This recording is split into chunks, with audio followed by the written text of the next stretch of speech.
Wabarakatuh. Alhamdulillah wa syukrulillah wassalatu wassalamu ala rasulillah wa ala alihi wa sahbihi wa man walah. Tuan-tuan, puan-puan, saudara-saudari yang dihormati sekalian, alhamdulillah, syukur kepada Allah Subhanahu wa taala kerana dengan hidayah dan taufiknya dapat kita mengerjakan solat Isyak sebentar tadi.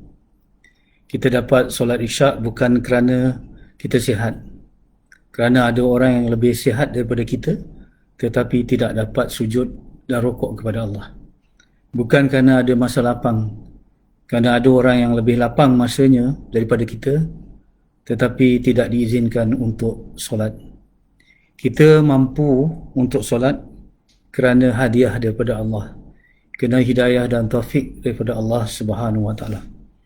Apabila kita melaksanakan solat, hendaklah kita ingat bahawa solat itu tidak boleh dikerjakan semata-mata untuk melaksanakan tanggungjawab.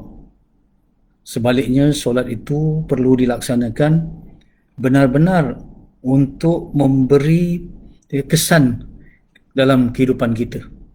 Memberi kesan kepada peranan kita sebagai seorang suami, isteri, seorang anak, seorang guru, seorang pemimpin dan seorang doktor ataupun siapa saja. Jadi artinya solat yang kita dirikan itu mestilah memberi impak dalam kehidupan kita sehari-hari sehingga kita bertemu dengan Allah Subhanahu wa taala.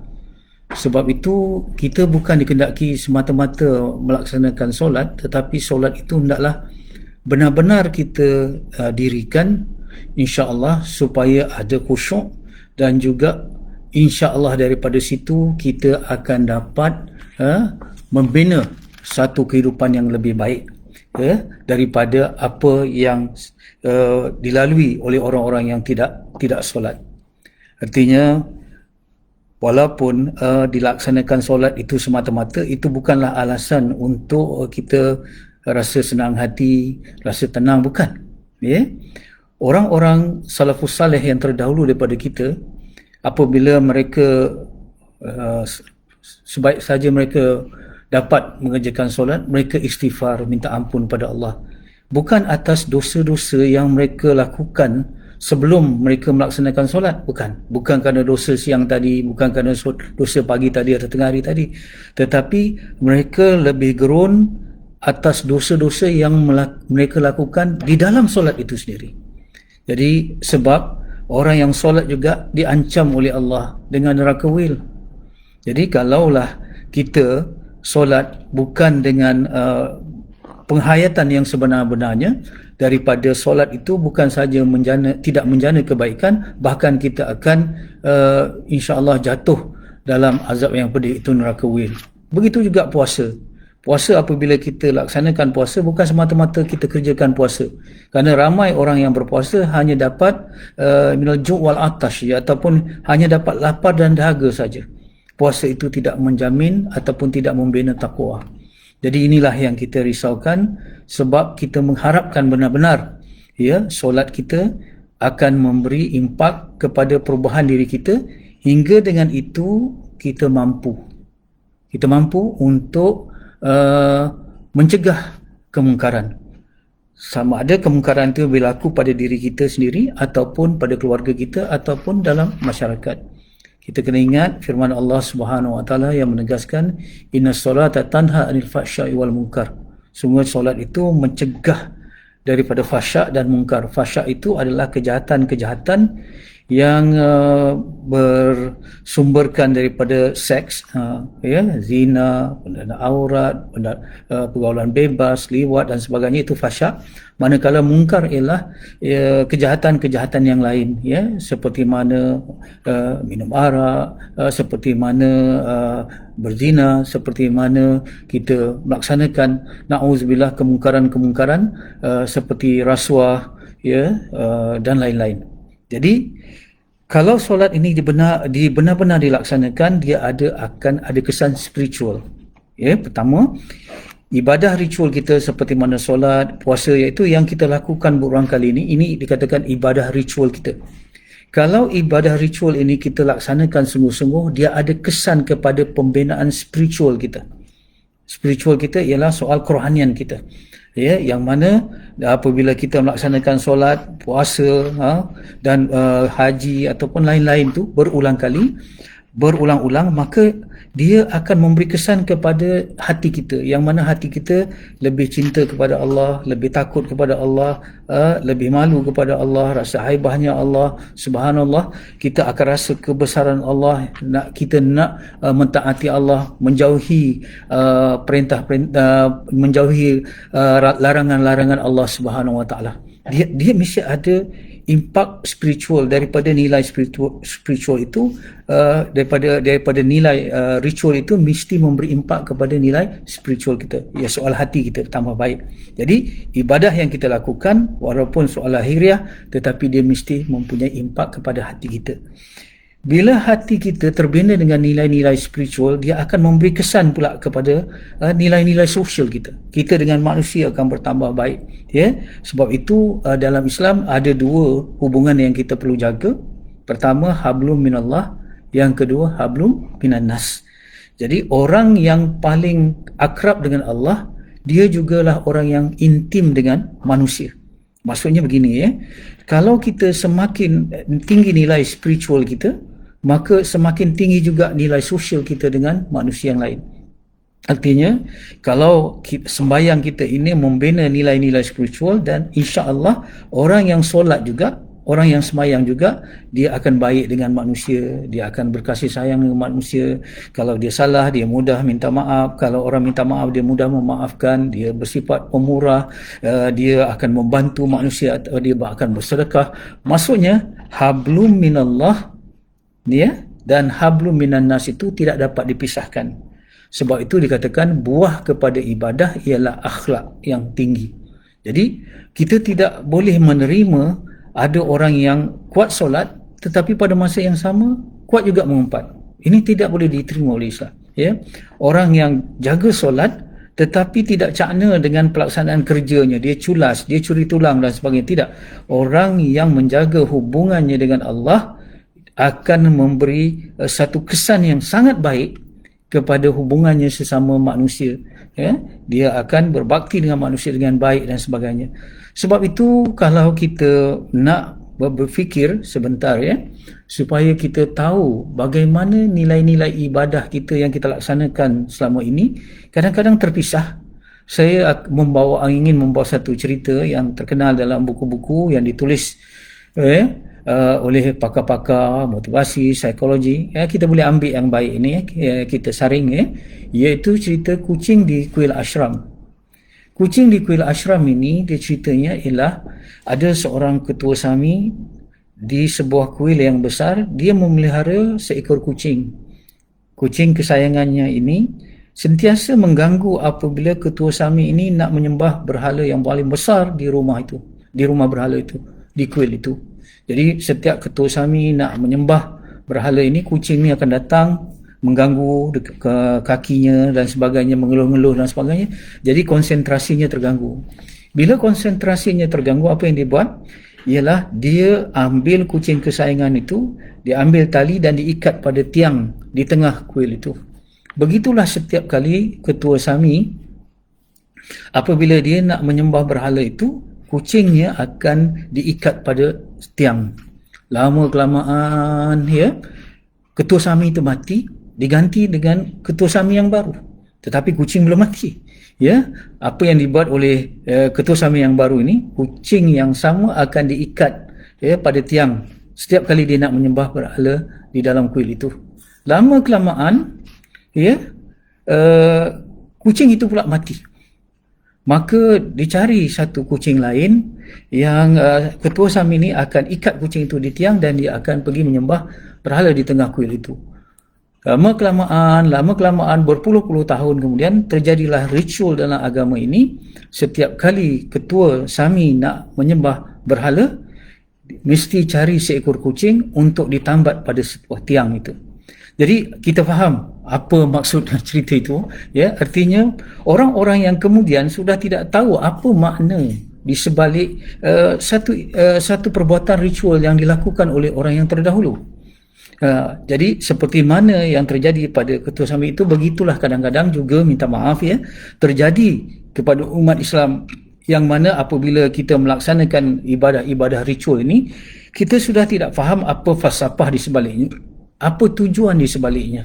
Kita hanya melaksanakan ibadah-ibadah ini soal teknikal dan mekanikal saja, soal rukunnya, soal wajibnya, itu memang penting sebagai amal fiqahnya, tetapi roh kepada ibadah itu, kesan daripada ibadah itu kadang-kadang tidak ada, sebab ritual itu sudah terpisah daripada nilai-nilai spiritual, dan nilai-nilai spiritual itu tidak memberi impak kepada nilai sosial kita. Jadi artinya makin solat tetapi hubungan kita sesama manusia makin renggang, makin solat tetapi kemungkaran-kemungkaran di dalam peranan kita sebagai khalifah di tempat kerja kita masih ada culas, masih ada curi tulang, masih ada lagi tidak cakna dengan masa, membuang masa dan sebagainya. Solat tetapi kita tidak, bisa kata kita tidak benar-benar menahan diri kita daripada pembaziran, penggunaan sumber tenaga dan sebagainya. Sedangkan kalau kita lihat, solat itu sekiranya didirikan dengan arti kata yang sebenar, memahami maksud dan tujuannya, falsafah di sebalik pelaksanaan solat itu, dia akan memberi impak kepada nilai akhlak kita sama manusia dan juga nilai itqan kita dengan pekerjaan. Jadi saya rasa itu yang paling penting. Jadi ingat kisah kucing di kuil ashram. Satu kisah yang menarik lagi ialah seperti mana yang ditulis oleh Profesor Dr. Hamka dalam bukunya. Saya masih teringat cerita itu. Dia menceritakan dalam sebuah kampung. Kalau kita dalam sebuah kampung, ada dua orang yang berbeza benar perangainya, iaitu seorang doktor dan seorang Pak Haji. Ditulis dalam buku itu ya. Doktor ini orang yang sangat baik dengan manusia, sangat baik dengan manusia, kemudian dengan binatang pun dia akan bagi makan pada kucing-kucing kelaparan, kalau ada binatang-binatang yang sakit diubati dan sebagainya. Tetapi doktor ini tidak solat. Dia baik dengan manusia, dia baik dengan binatang, tetapi dia tak baik dengan Allah, artinya dia tidak solat. Manakala Pak Haji pula di kampung yang sama, Pak Haji ini seorang yang kuat solat, tetapi hambatannya, masalahnya dia sangat tidak baik dengan hubungannya tidak baik dengan jiran, dengan manusia-manusia yang lain, apatah lagi dengan binatang. Kalau ada binatang kelaparan dibaling dengan batu dan sebagainya. Jadi lihat ya, dua situasi yang kita lihat tadi ya. Seorang doktor yang baik dengan manusia, yang baik dengan binatang tetapi tidak solat. Seorang Pak Haji yang solat tetapi tidak baik dengan manusia dan tidak baik dengan binatang-binatang. Jadi ditanyakan kepada ulama ya, apa sebenarnya yang boleh diulas ataupun boleh disorot, boleh ditelusuri, kita lihat dengan perspektif Islam. Ya, saya pernah bertanya soalan yang sama kepada guru saya. Dia kata yang tak baiknya ialah kita lah, sebab kita jadi penilai kepada mereka. Sepatutnya ilmu ini melihat pada keaiban diri, tetapi itu jawapan secara untuk mendidik diri. Tetapi untuk kita mengetahui di sudut ilmunya, ditulis dalam buku ini ditanyakan persoalan ini kepada ulama tu memberi jawapan ya, dengan jawapannya ya. Kata kalaulah doktor tadi solat, dia sebenarnya tak solat tapi yang lain-lain tu dia baik. Kalau dia solat, maka lebih banyak kebaikan yang boleh dilakukan. Makin banyak kebaikan yang boleh dilakukan. Bukan setakat dia tolong manusia, jumlah yang ini dia boleh lebih ramai lagi manusia yang boleh diberi kebaikan sekiranya dia solat. Manakala Pak Haji tadi, kalau dia tidak solat, ya, semakin banyak kejahatan yang dia laksanakan dalam kehidupan ini. Mungkin dia lebih jahat lagi, dia melakukan kejahatan lagi. Artinya, subhanallah, solat dapat menjana kebaikan. Ya, kalau orang tu dah baik, dia jadi lebih baik. Tetapi kalau orang jahat tetapi masih solat, tetapi dia boleh membendung kejahatan seorang. Jadi, sebab itu kalau kita lihat, pernah ditanyakan kepada Rasulullah sallallahu alaihi wasallam tentang seorang wanita yang abid. Abid ni ahli ibadah. Malamnya qiyam, siangnya berpuasa sunat. Tetapi ada satu kelemahan ataupun satu kesalahan wanita ini, iaitu lidahnya sering menyakiti hati jiran-jirannya. Maksudnya sama ada dia mengejek ke, mengumpat ke ataupun sebagainya, kejahatan lidah lah ya. Jadi walaupun malam dia qiyam, siangnya dia siam, puasa, tetapi lidahnya menyakiti hati jirannya. Maka ditanya kepada Rasulullah, bagaimana keadaan wanita itu? Maka Rasulullah sallallahu alaihi wasallam menegaskan, la khaira fiha hiya min ahlin nar. Tidak ada kebaikan bagi wanita itu melainkan dia ahli neraka. Jadi artinya walaupun dia ibadah kuat, tetapi ibadahnya tidak berbuah akhlak. Macam kita lah, mungkin kita tanam pokok, pokoknya banyak, 1000 pokok, tapi satu pokok pun tidak berbuah. Sama saja dengan orang tidak tanam pokok apa-apa. Sebab tujuan menanam pokok ialah untuk menghasilkan buah. Manakala satu ketika yang lain, ada seorang lelaki yang apabila dia masuk ke majlis Rasulullah 3 kali, ya, 3 kali itulah Rasulullah kata, ini ahli syurga. Akan masuk sebentar lagi seorang lelaki yang dia ni ahli syurga.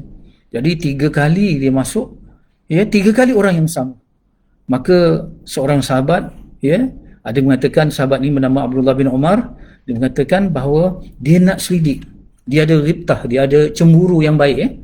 Dia kata, kenapa lelaki ini Rasulullah SAW katakan dia sebagai ahli syurga? Bila Rasulullah kata dia ahli syurga, ya, ini bukan perkataan yang biasa. Rasulullah tu sadiqul masduq, cakapnya benar dan dibenarkan. Maka Abdullah bin Umar pun pergi untuk menyelidik, ya, pergi kepada orang lelaki itu meminta menjadi tetamu dengan mengatakan alasannya dia ada masalah sedikit dan sebagainya.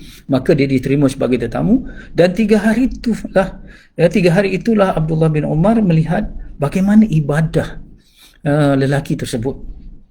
Apa keluar biasanya, apa yang extraordinary lah, orang kata luar biasa berbanding dengan orang lain yang tidak disebut oleh Rasulullah sebagai ahli syurga. Maka setelah 3 hari dia tengok biasa-biasa saja. Ya, biasa-biasa ni jangan ukur biasa kita, tetapi biasa-biasa tahap sahabat, ya. Tapi di kalangan sahabat-sahabat dia hanya menjaga sunat rawatib, sembahyang 5 waktunya, solat berjemaahnya, sebagainya. Dia biasa-biasa. Ada lagi sahabat-sahabat yang lebih lagi ibadahnya berbanding lelaki ini. Jadi apa akhirnya bila lihat tak dapat jawapan dengan mata kasar, dia pun bertanya pada lelaki itu di hari terakhir, apakah ibadah-ibadah lain ada yang dia buat hingga dia diberi khabar kepada Rasulullah, oleh Rasulullah bahawa dia tu ahli syurga. Lelaki ini kata tak ada ibadah yang dia lihat tu, yang Abdullah bin Umar lihat tu, itulah ibadah yang dia buat. Tak ada lagi perkara-perkara yang tersembunyi, ya. Maka apabila desak, maka dia pun berkata bahawa satu yang ada di hati dia ialah dia tidak ada rasa hasad langsung kepada orang lain, hasad dengki kepada orang lain. Hasad ni apa? Hasad ini tidak suka orang lain mendapat nikmat yang sepatutnya diri dia lah yang menerima nikmat. Kenapa orang lain? Itu satu, peringkat pertama. Peringkat kedua, dia cuba hilangkan nikmat seorang itu yang dia tak suka tu dengan lisan dan perbuatannya. Jadi lelaki tadi walaupun ibadahnya sedikit, biasa-biasa saja berbanding dengan sahabat yang lain, tetapi ada kesan kepada akhlaknya. Jadi maksudnya ibadah ritualnya ada impak kepada nilai dalamannya, iaitu dia tidak hasad dengki, nilai spiritualnya. Dan apabila nilai spiritual itu baik, tidak ada hasad dengki, maka dia mudah mesra dengan orang lain. Jadi inilah yang kita harap. Jangan kita menjadi alim ritual semata-mata, tetapi kita mesti jadi alim sosial dengan impak-impak yang kita bina, hati yang kita bina daripada nilai spiritual. Mudah-mudahan, ya, dengan penjelasan sedikit ini kita mula mencari di mana lompang, di mana defect dalam amalan-amalan kita, terutama yang solat, hingga apabila kita melaksanakannya berterusan tetapi tidak ada impak, tidak ada kesan dalam nilai hati kita, dan tidak ada kesan di dalam hubungan kita sesama manusia. Kita solat tetapi kita tidak semakin baik dengan isteri kita ataupun dengan suami kita. Kita solat tetapi kita tidak makin taat kepada ibu ayah kita. Kita solat tetapi kita tak makin kasih sayang kepada anak-anak kita. Kita solat tetapi kita tidak adil dalam kita mengendalikan pemerintahan kita ataupun pengurusan dan pentadbiran kita. Kita solat tetapi kita tidak taat kepada majikan kita ataupun kepada pemimpin kita. Jadi persoalan-persoalan ini sebenarnya penting supaya ibadah yang kita akan buat, insya-Allah kalau ada umur kita akan bertemu nanti dengan solat subuh. Apakah solat subuh yang kita laksanakan nanti, seperti mana solat isyak yang telah kita laksanakan, akan kita laksanakan begitu-begitu saja, tetapi tidak pernah kita tanya pada muhasabah dengan diri kita, apakah solat yang kita buat selama ini benar-benar memberi kesan dalam kehidupan kita. Contohnya, kalau kita tak solat, maka kita dapat menjadi insan yang pemaaf. Kalau kita solat, kita menjadi dapat insan yang lebih pemurah, misal kata. Ini yang kita harapkan supaya ibadah kita tidak kering semata-mata dengan hanya soal teknikal dan mekanikal, tetapi tidak ada roh yang menghidupkan dan tak ada roh yang menyebabkan kita makin dekat dengan Allah, makin akrab dengan manusia dan makin cakna dengan peranan-peranan kita ataupun pekerjaan kita dalam kehidupan sehari-hari. Mudah-mudahan Allah memberi hidayah pada kita. Hingga dengan itu, selepas ini kita mengerjakan solat, mendirikan solat, kita mendirikan dengan sebenar-benarnya hingga ada kesan dalam kehidupan kita. Sekian. Assalamualaikum warahmatullahi taala wabarakatuh. Sekiranya ada yang baik, hakikatnya itu datang daripada Allah. Pasti ada kelemahan dan kesalahan, itu daripada saya sendiri. Mudah-mudahan insya-Allah kita akan bertemu lagi dalam ruang ilmu yang lain. Alhamdulillah. Assalamualaikum warahmatullahi taala wabarakatuh.